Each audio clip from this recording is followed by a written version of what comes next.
Lesson 8.5, select equation from graph roots, level 1 and 2.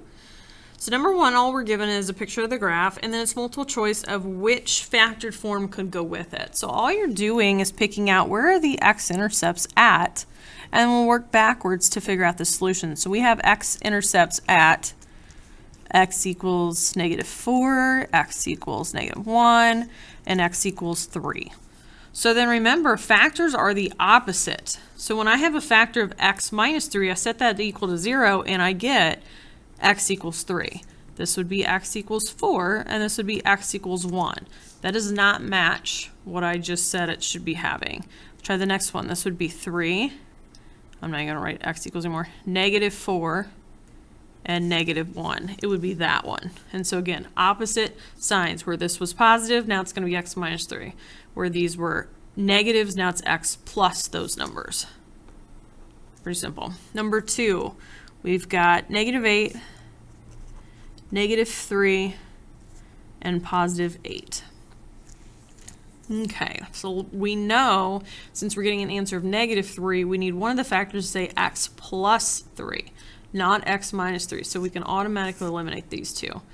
Now the only difference is one is a -64, one's a plus, but notice how x is being squared.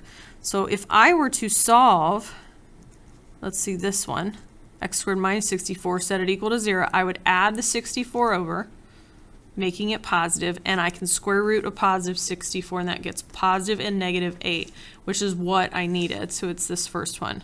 The reason why this couldn't work is because when this is set equal to 0, you would be subtracting the 64 over, and we can't square root a negative number. So basically, we don't want our factors to be a plus when they're squared. X is being squared. We don't want it to be a plus in the get-go. That means we're going to have to square root a negative, which gets imaginary roots. And then number 3,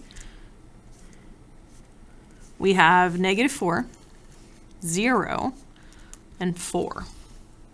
Anytime I have 0, I just want like an x in front. So that could be this one or this one. It won't be these two. And then how am I going to get positive and -4? We just talked about it. It would be from having x squared minus 16, because you'd add the 16 over, square root it, and then you get plus or minus 4. So it's the first one again. All right, number 4, I have not quite -2 and 2. So what I would do is use these to kind of work backwards here. I know that it goes through 5. So I need one of the factors to be x minus 5 to get an answer of 5. So that takes out those two. Then it's a matter of, okay, I'm going to be square rooting 3.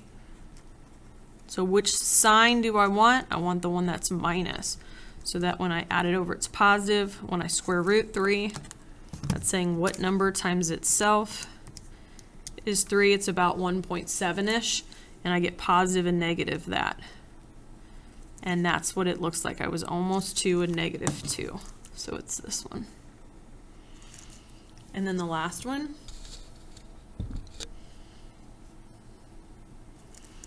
The only real solution I see is here at 5.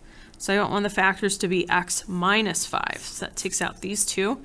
Then I'm going to get an imaginary solution up here where it doesn't actually cross through. And so this one, if I solved it, I would add the 1 over and square root it, which gets roots of positive and -1, which I don't have. So it has to be this one where I would subtract the 1 over, square root it, and I get plus or minus I.